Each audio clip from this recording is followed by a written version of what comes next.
Hey, if you're inattentive, you might not know that Death Battle is back. It is, and its premiere is Harley Quinn vs. Jinx. Do I care? Not particularly, no, but let's talk about the episode. You can also check out Biffweed's review in the description. Beginning with the analysis, that's fine. Wiz starts with "We live in a society" though, and that's just... But the analysis is pretty uninteresting.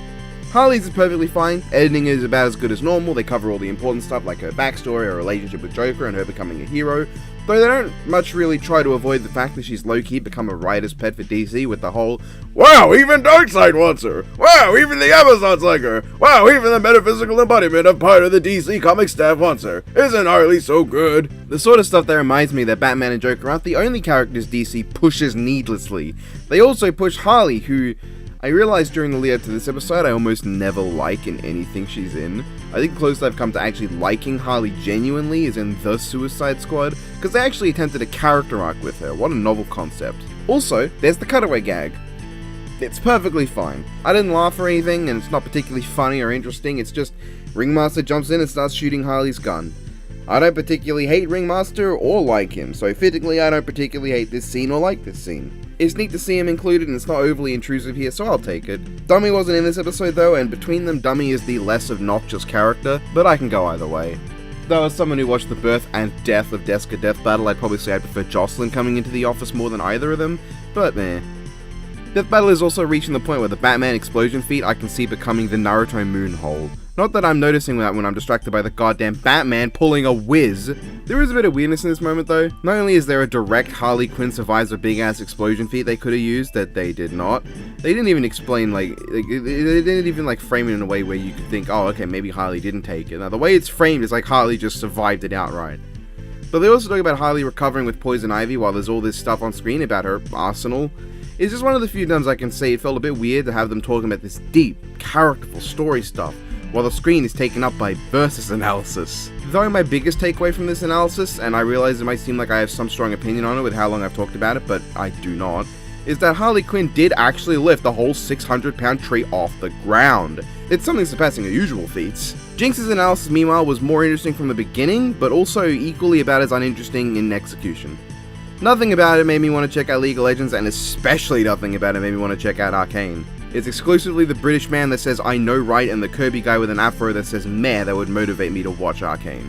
The structure was neat, talking about the game Jinx and then moving on to Arcane, but in execution I just do not like the second cutaway. It's basically just an advertisement for League of Legends from Ringmaster, which is like, is this the only way they can think of to get them to talk about the loadouts? You could have just cut all the "wow, I'm Ringmaster and I love League of Legends" and just gone so the game has loadouts. And that would have been less intrusive and made me cringe way less. I just do not like this at all. Now if that was instead the sponsor of this video, Raid Shadow Legends.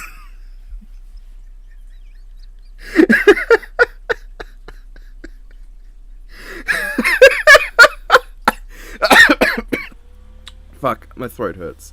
Then they do go to Arcane and it's fine.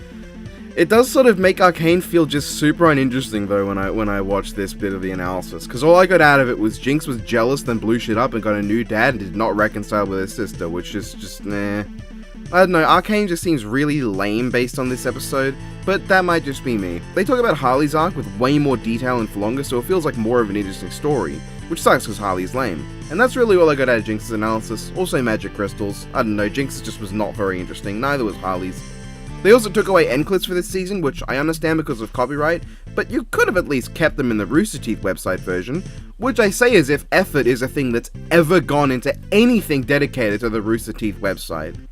Now let's talk about the animation. To start off, I love how this looks just on its own. The dark but covered in neon lights aesthetic really works for it, it makes a lot of stuff just really pop. Jinx also has an incredible looking model, which I say specifically because I don't like Harley's. Jinx is covered in texturing, layers and greebles to it to make it really pop. Harley's is flatter than Margot Robbie's performance as the character. The head and hair has a lot of details and gradient, but the actual outfit just looks like a solid block of pastel red and pitch black that is just not very interesting to look at, especially next to Jinx. Still, for the most part, I like how the battle looks. As for the characters, honestly, they did get annoying at points with the quirky nonsense, but really only twice was it that intrusive, and it wasn't as bad as it could have been. I didn't like Harley pulling out this thing because it just felt like lol random humor, which can work, but this did not work for me. It just felt like it would have been more funny if Harley had just put the dynamite in her mouth and asked Jinx if she had a light, because it's Jinx's nonchalant reaction that's funnier, and the funniest part is Jinx actively choosing to hold onto the dynamite in her mouth for the entire next portion of the fight, despite taking several blows to the face, meaning she was literally putting in more effort than necessary to keep it in her mouth. The other thing I didn't really find funny was them freezing in midair in front of the moon and falling straight down like Looney Tunes. I don't know, that just did not work for me at all. Aside from that, Harley could have been way more piss irritating and thankfully wasn't as annoying as I was worried she'd be, so that's good. Jinx though was more annoying than I thought she'd be, but that just comes from the fact that I heard Arcane was a good show and assumed that Jinx was not an annoying character. Turns out, no, she is. I'm not really crazy on the voice acting, and that's not because it's bad, because it's not bad in the slightest. Felicia Valenti voiced Harley well for the most part, and Elsie Lovelock did a good job as Jinx, like a really good job as Jinx, honestly. And it's really cool to see her come back for the first time since season 3, and this time in an actually good episode. But while they do a great job imitating the characters' voices are annoying, so... Okay, but what actually happens in the fight? Well, Harley throws her hammer away and just materializes it again later, and in fact she did not just throw her hammer away, she yonked that thing so hard it seemingly flew out of the entire animation. Crazy.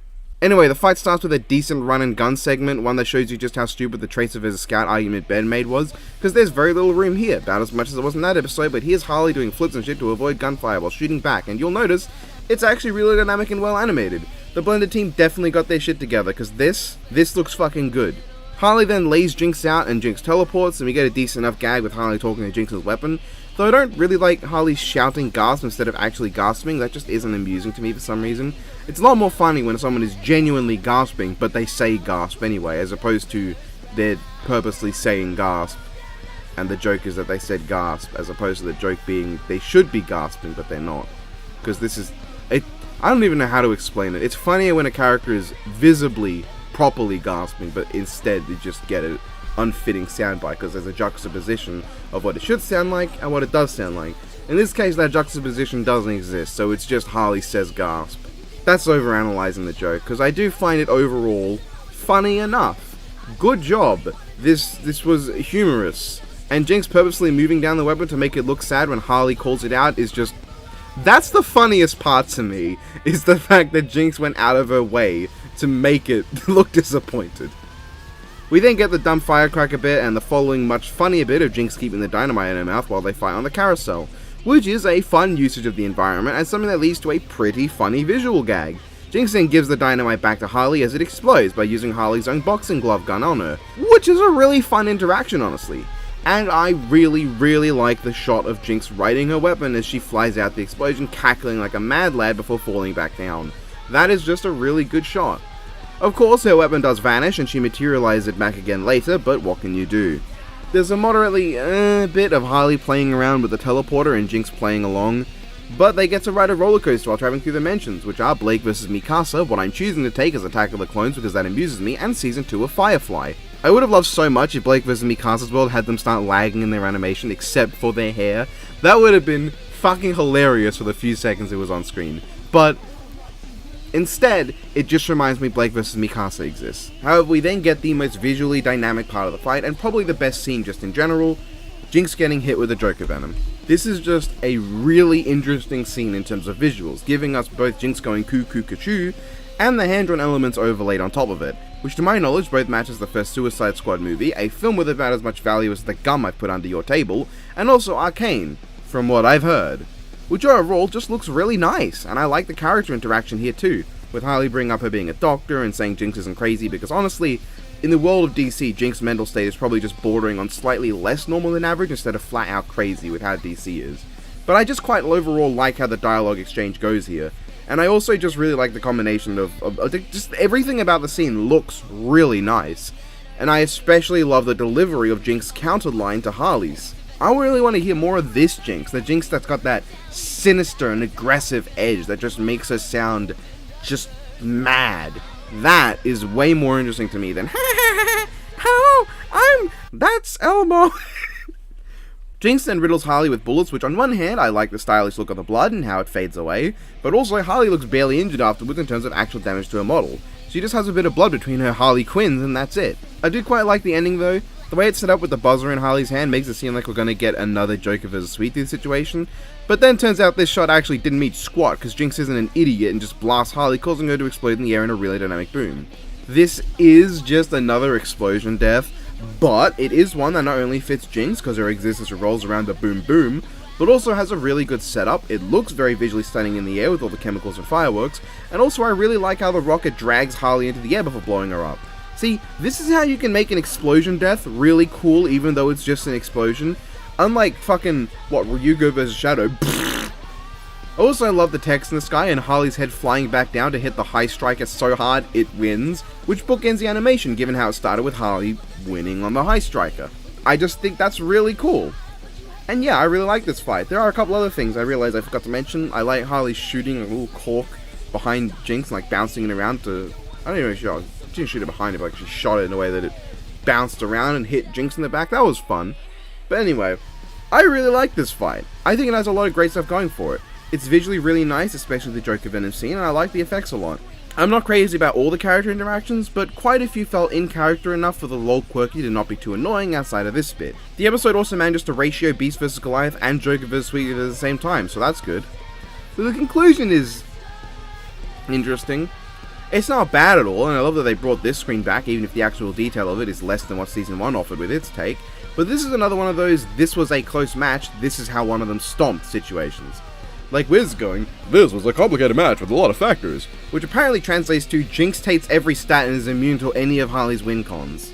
Which I mean, according to them, Harley's only advantage is that she has more experience and training.